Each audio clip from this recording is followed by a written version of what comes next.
Welcome to Stories from the Village of Nothing Much. Like easy listening, but for fiction. I'm Kathryn Nicolai.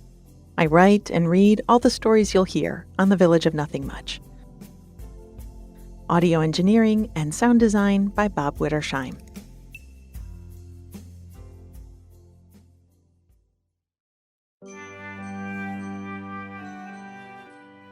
In our show notes, you'll find links to our ad-free premium version, our other shows, and our merch and partner products.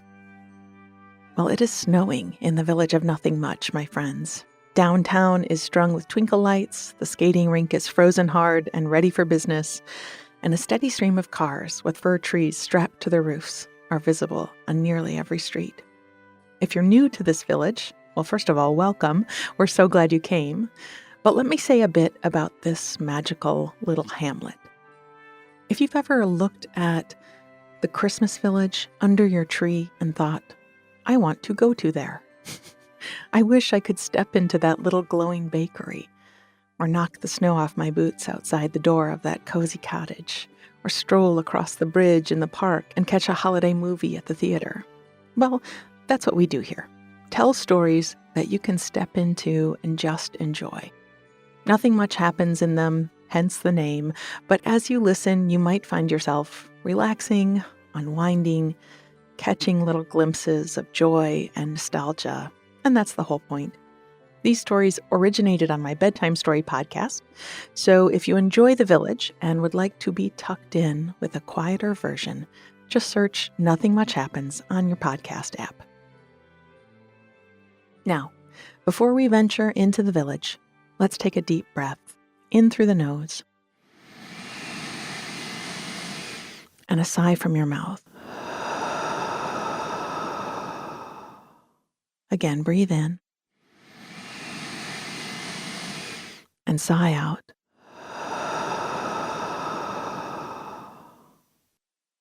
Good. Mistletoe and Marmalade. It was our first Christmas together. Well, we'd had Christmases as friends, plenty of them, and a Christmas in the early days of being in love. But this was our first Christmas as a married couple, as a blended family. There was me, my ginger cat Marmalade, my scruffy brown dog Crumb, and now my love and his sleepy giant greyhound Birdie. In some ways, it felt we'd already been together for ages, and in others, it all felt brand new. I'd known how he took his coffee, no milk, a spoonful of sugar, and I knew his taste in music and the story behind the old green corduroy jacket he'd had since college. But I was completely surprised by his passion for tabletop RPGs and near encyclopedic knowledge of the history and flavor profiles of many varieties of chilies. I think I'd surprised him too. When I'd replaced the sconces in the bedroom with some vintage ones I'd rebuilt and rewired, he'd joyfully flicked the switch off and on several times, admitting that this was well above his skill set and seemed like magic to him. I had a feeling that this was one of the joys of loving someone for a long time, realizing that there was always more to learn about them. The animals had also learned more. For example, Birdie liked to graze and didn't usually eat his breakfast all at once. Once Crumb realized there was a second breakfast available, just one bowl over, he'd scarf his own, then dive into Birdie's. This had led to a somewhat complicated morning routine involving shooing Crumb out into the yard as soon as he'd finished his last kibble, and convincing Bird to go on and clean his plate. But most days we managed it. Marmalade, as usual, took it all in stride. She had priorities. She needed to lay on her perch and watch the birds at the feeder. She needed several naps, to bathe her paws and face, and have some uninterrupted one-on-one time with me. And whether there was one dog chasing his tail or two while she did it, she didn't much care. I knew some of her disaffected nature was put on. She liked to appear a bit above her brothers, But I'd also seen her clean both of their faces when they'd come back from their checkups at the vet. And on movie night, her favorite spot was right between them, her chin resting on Bird's back and her back paw stretched out to touch Crumb's belly. We were a happy little pack heading into the holidays, and decorating had been a good deal of fun for all of us. I wasn't a very organized person, so when it came time to gather together all the bulbs and strands of light and little houses for the Christmas village, we'd had to troop up to the attic, down into the basement, root through the garage, and dig under the bed. But eventually we found nearly everything. Our tree went up in the living room, right in front of the big picture window, where it could be seen from the street. There was a moment of contention while we debated white lights versus multicolored lights, but luckily my sweetheart realized I'd made a very convincing argument, and my pick were strung up. As we hung up bulbs and ornaments, some from my collection and some from his, we told the stories behind them. Here was the bulb my mom had been gifted the year I was born, with the date still etched on the side, and the crack that had been carefully glued after I'd pulled the tree down when I was 3. Here was the ornament made of popsicle sticks and cotton balls he'd glued together in kindergarten, unrecognizable as any particular thing, but cherished just the same. As we decorated, the animals watched a bit nervously from their beds. Boxes were often regarded with suspicion by all of them. Things were either coming in or going out, and they weren't sure they approved of either. Finally, Marmalade, bravest of the 3, tiptoed up to the tree and reached a paw out toward a green glass bulb. I could see her curious eyes reflected in the surface, and whether she broke the bulb or not, I thought I was likely to remember this moment for years to come. Her wonder at it, the glow of the tree lights through the fur of her ears. She batted it experimentally, and I squatted down beside her and replaced it with a felted mouse on skis.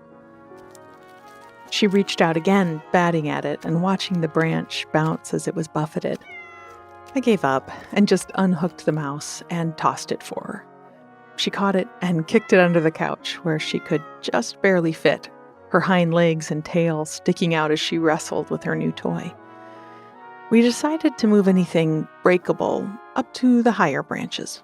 Crumb came closer to sniff at the boxes and tilt his head, and I wound the key on the bottom of a snow globe and tipped it up in front of him. A tinny version of the Christmas song played as he watched the suspended snowflakes slowly drift down over a little house not so different from our own. I hummed along and reached out to scratch under his chin. To pups from 1 to 92. Though it's been said many times, many ways, meowy Christmas to you. I heard a chuckle from the other room and wondered if my appreciation for bad puns had come as a surprise, like my electrical handyman skills had. I heard him bustling around in the kitchen, a drawer opening, and wondered if he was starting dinner. I set the snow globe down in front of Crumb, who got down on his belly and pressed his nose to the glass, still watching the snow fall. Bluebird stood and stretched beside the couch as I called him over. He sat down beside me, and I put my arm around him, and we looked up at our beautiful tree. I thought it might be a bit chilly for him, and I reached for one of his sweaters in a box. It was an ugly Christmas sweater with reindeer and baubles and candy canes stitched on. I laughed as I pulled it over his head. He looked at me with consternation and despair, but I told him at least I wasn't making him wear his antlers. Yet. "Come see Birdie in his sweater," I called. He peeked out from the kitchen with something in his hand. He came closer and presented it to me. Some leaves and red berries tied together with striped twine we'd saved from the bakery boxes. He squatted down beside me and whispered, "It's mistletoe." I'm pretty sure these are bay leaves from the spice drawer. Well, maybe they still work, though. They probably do.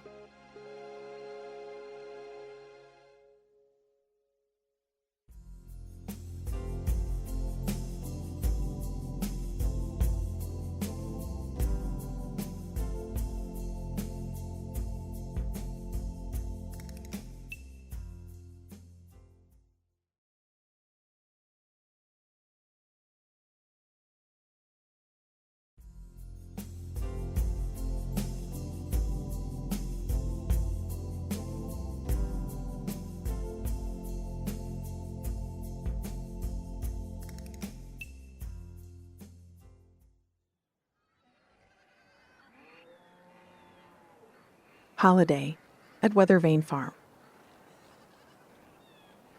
Just hanging the lights would take a day, but I didn't mind at all. It was a special time of year, one that I looked forward to through the rainy days of spring, the summer heat, and especially as the leaves dried and fell. On the drive up the road at night, when the farm came into sight and you saw the trees wrapped in white lights, their branches suddenly picked out against the dark sky, the roofline of the house and barn, and even the weather vane, all glowing. Well, it made a day of work well worth it. And besides the beauty, it was a way to guide our visitors. Our farm relied on the community to help us keep our rescued pigs and goats and donkeys in hay and feed for the winter. So a few years ago, we hatched an idea to bring them all together. It involved lots of twinkle lights, hot cocoa and cider, and Santa hats with holes cut out for long, floppy ears.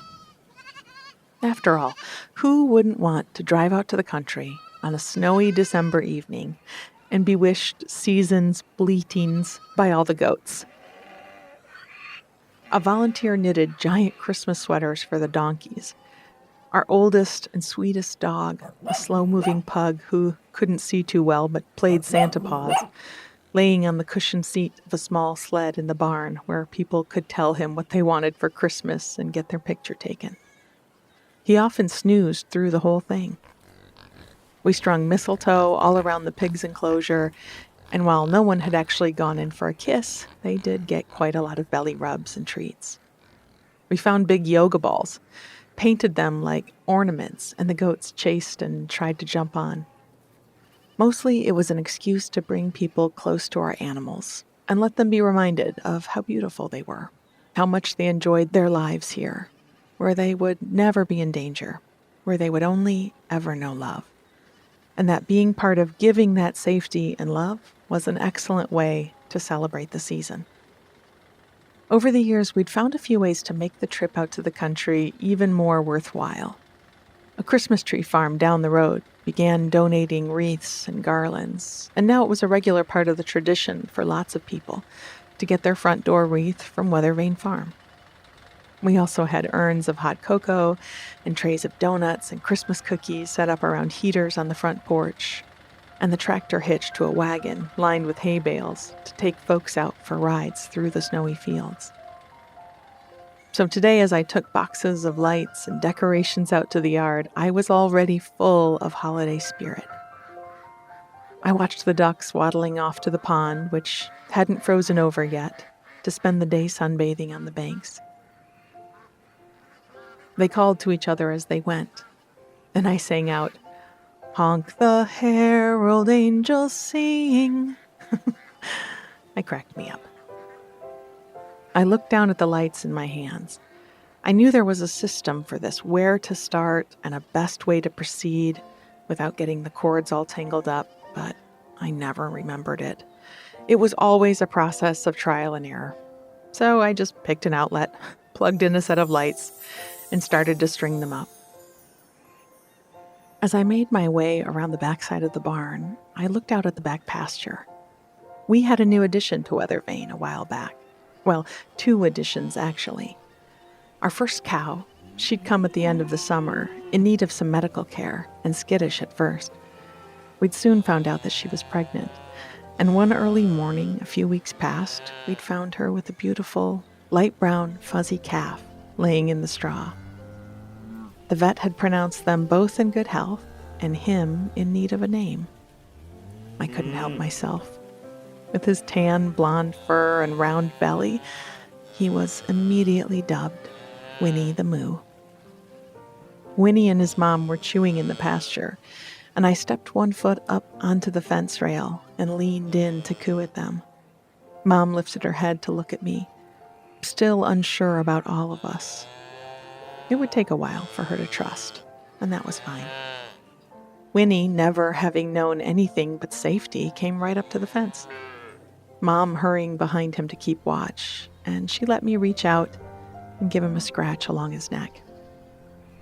On the nights we had visitors, we'd take them to the smaller barn out back where they could bed down in the straw, have a bit of privacy. Maybe some Christmas soon, they would want to don their reindeer antlers and join in the fun, but not this year. I went back to my work, adding more lights and big candy canes the size of shepherd's hooks that stuck into the ground. We had a bit of snow the week before, but it had melted away within a day or two, and I was hoping for more before the festivities began. It certainly was getting colder. I was keeping warm with my work, but I noticed the ducks coming back early from their excursion to nestle in at the barn. I heard a horn blowing down the long driveway and checked that all the gates were closed and walked down the drive to wave at a big truck I recognized.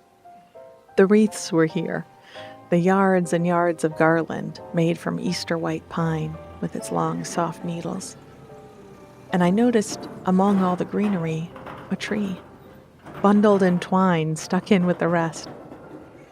I could hear one of the donkeys braying in the yard, excited by a visitor, and I called out as they climbed from the truck, "Yuletide greetings!"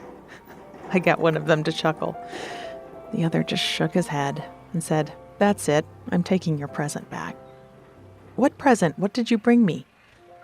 And they hauled the huge Christmas tree out of the open bed and stood it up. It must have been 20 feet tall. I grinned at them, and they grinned back. "Where should we put it?" I laughed. "Somewhere the goats won't knock it over," he said with a sigh.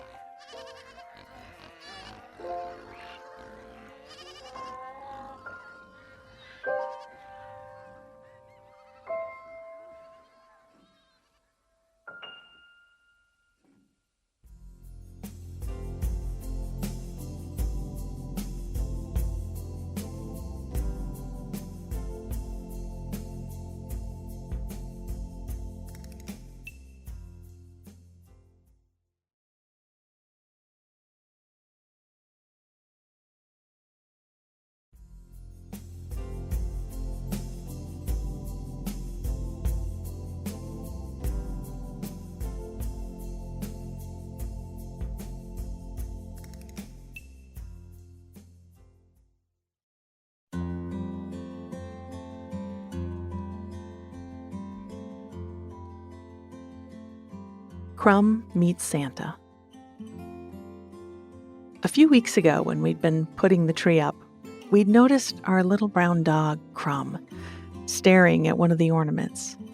It was a Santa Claus, wooden and painted red, the kind with the string at the bottom that you pull to make his arms and legs jump. His beard was made of white woolly cotton, and his boots were shiny and black. I don't know which of those elements attracted Crumb, the moving limbs, the shiny paint, but something about Saint Nick just enthralled him. He sat, his little round rump on the tree skirt, and stared. I pulled the string now and then, and he barked, jumped up, turned a tight circle, and sat again. The next day, afraid that his new fondness for Santa would turn into a disastrous attempt to pull him from the branch, I stopped at the pet shop downtown to look for a soft, Kringle-ish type toy. They had a whole section of holiday-themed items, and I strolled around admiring them for a bit. There were stockings stuffed full of treats, squeaky elves and dreidels, reindeer sweaters, and Kwanzaa bandanas. There were bags of gingerbread dog cookies, bins full of small stitched Christmas trees stuffed with catnip, and a rack of those dangle wands kitties like to swat at. But the feathers had been replaced with felted mistletoe and berries. I left with a bag full of things. I couldn't help it. And when I got home, I immediately called out that it was Christmas right now. I've always been the type who wants to give you your present the moment I've wrapped it. I set the bag of goodies on the kitchen counter and started to unwind my scarf from my neck. The house smelled of the fresh pine of the Christmas tree and coffee. As I shrugged out of my coat, the dogs came scampering into the kitchen. There was Crumb, small, brown, kind of crunchy looking, like he'd just been shaken out of the toaster, but so happy to see me. And there was Birdie, a regal greyhound, long-legged and smooth-coated, calmer and quieter than his brother. Behind them came their dad, who swapped me a kiss for my coat. Last to arrive, loping disinterestedly in from the living room, was our ginger kitty, Marmalade. I loved this moment, and I felt so lucky to experience it daily, to return home and be greeted lovingly by my whole family. I didn't take it for granted. I squatted down to pet Crumb as he zoomed around my ankles. Birdie leaned his long body against me, and Marmee slinked past, letting her fluffy tail slide along my back. These were like our secret handshakes, the shorthand we shared with each other that said, "I missed you, and I'm glad you're back."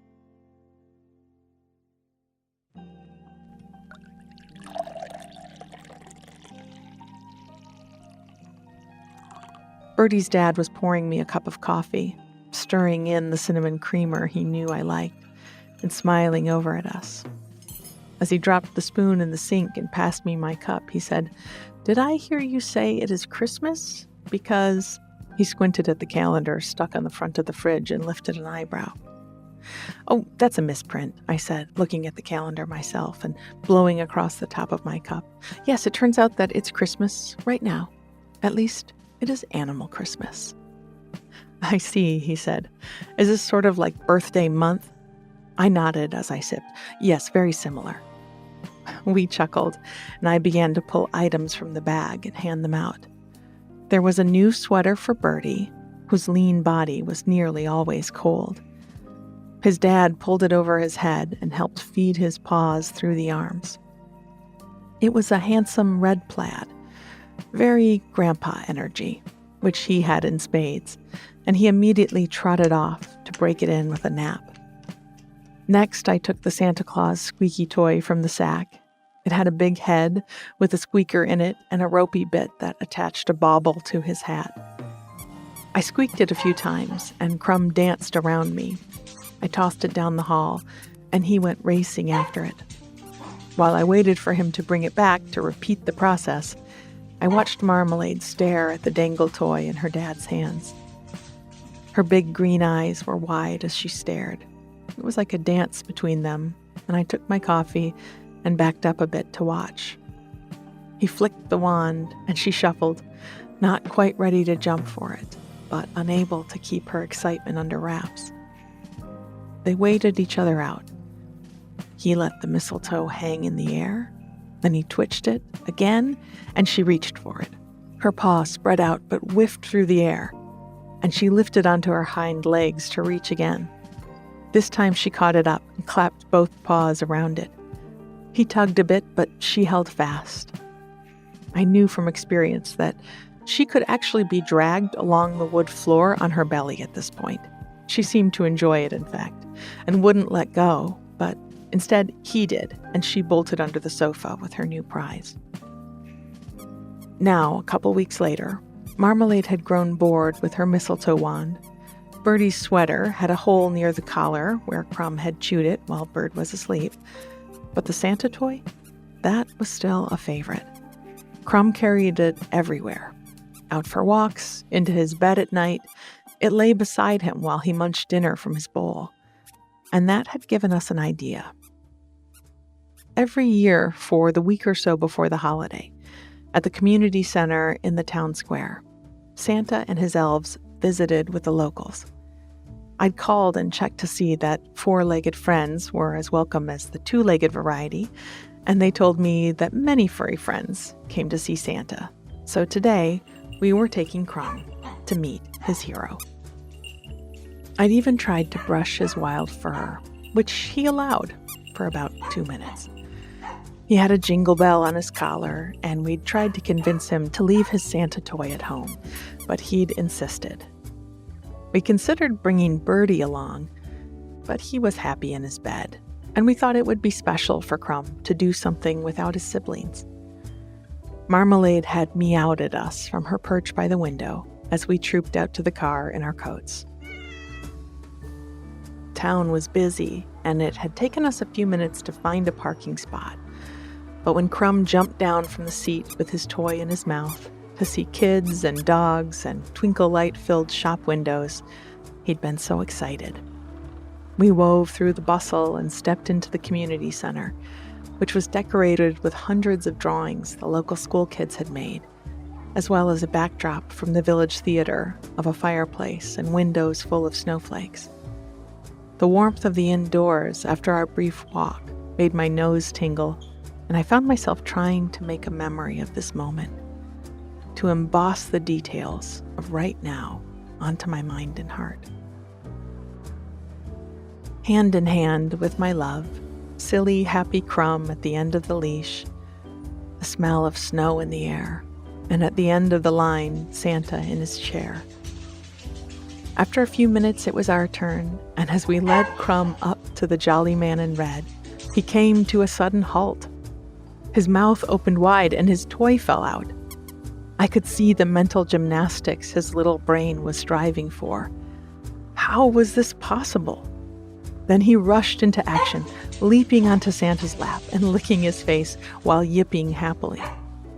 The pictures from this moment would go into our album of holiday memories. We would tell the story every year of Crumb meeting Santa.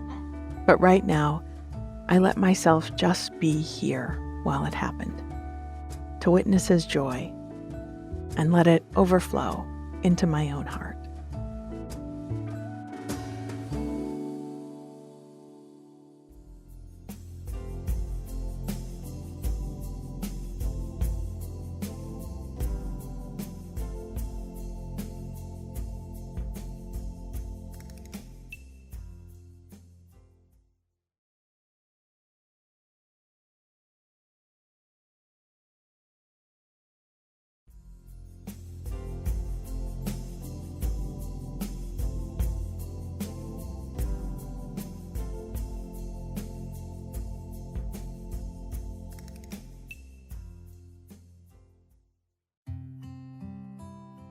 We are deep into some holiday cheer with these stories. We started with Marmalade and Mistletoe. A few months earlier, I had written a long half-dozen episode arc about the wedding between Marmalade's mom and Birdie's dad. So if you'd like to hear more of their love story, you can listen to episodes 40 and 41 of this podcast. And I knew I would revisit their story and just check in with them at the holidays. Marmalade and Crumb are, without a doubt, the most popular residents of the village of Nothing Much. And I think for a lot of listeners, they would be happy to have tales of their tales nonstop. In fact, a lot of people think that I am writing about my own animals when I tell these stories. But just to be clear, all characters in this work are fictional, and the resemblance to any person, canine or cow, living or dead, is purely coincidental. Well, mostly. I might not have a Marm and Crumb at home, but I do have a ladybug and a Harriet. I have a wonderful wife and a life that is so silly and beautiful, I often feel like I live in this magical village I write about. I remember clarifying this for listeners a year or two into the show when someone asked how I could be an innkeeper and a bookstore owner and a baker. And I said, my dear, I am a writer. But I also take that as a compliment, that listeners feel so sure that these accounts are of real people having real experiences. I think we are writing and listening them into being more real all the time. I mean, right now, I think of us as neighbors, even if we are strangers on the internet. I liked reading the line about the joy of being in love with someone for a long time. That is something I think about a lot. My wife and I have been in love for almost 20 years, and I am still learning more about her, and I love it. She will always be the most interesting person in the room to me, no matter where we are or what decade it is. So, love like that exists. Just reminding you, if you're accepting much less. You don't have to. When this episode first played on Nothing Much Happens, there was a debate about whether the lights that finally went up on the tree were white or multicolored. I intentionally left it vague. And if you think I am going to weigh in now on this extremely polarizing and controversial topic, you are wrong. You do you and your own tree, babe. Though I will go out on a pear tree limb and say that you can start playing Christmas music and decorating whenever you want. Those who shame you for it should get coal in their stockings. Sometimes you just need extra light and whimsy in this world. I start immediately after Halloween, and I am not sorry about it. In the Holiday at Weathervane Farm episode, we heard so many puns. And I'm actually not great at coming up with puns, though I do enjoy dad jokes and absurdist humor. Like, this is my favorite joke and no one laughs at it or even smiles. Ready? What's the difference between a duck? One of his feet is the same. Yeah, that is a knee slapper to me. So I will admit some help coming up with puns over the years. There. Feels good to get that off my chest. I love thinking of all the animals at the sanctuary, enjoying their visits and wearing their Santa hats with the ear holes cut in them. I'd love to visit there too. In the last story, we caught up with Marmalade and Crumb and Birdie a couple of years later. Since Marm got to be the star of their first holiday story, I gave Crumb the spotlight in the second one.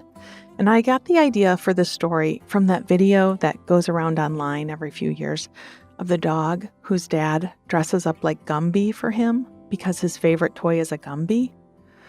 Oh, my dog. If you haven't seen that, go treat yourself. In fact, we'll put a link in the show notes.